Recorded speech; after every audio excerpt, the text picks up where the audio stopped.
田さん、お入りください。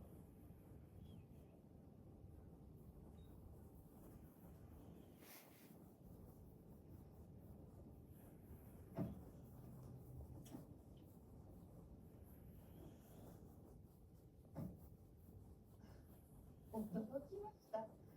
総理直々に口封じですか。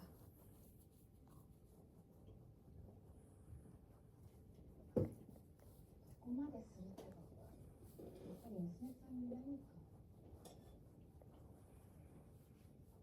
誘拐されました。誘拐。今どこにいるのかな。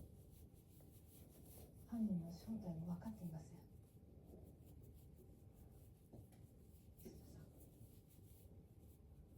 磯田さん、全てが終わったらあなたが独占記事を書いてくださって構いません。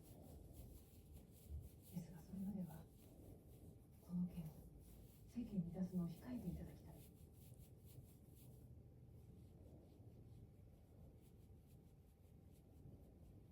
物事の本質に迫った記事を書いてください。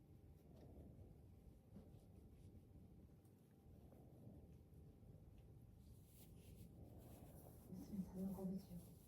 ありがとう。生きていくつもり。エイジング・ウィズ・ジョイ。生きていくを楽しむ人へ。大和証券グループ。新しくなったハミングフレア。一日中好きな時好きな香りでご機嫌になれるってこと。香りを味方にできるなんて最高じゃない。ニューハミングフレア。ほらハミング出ちゃうでしょ。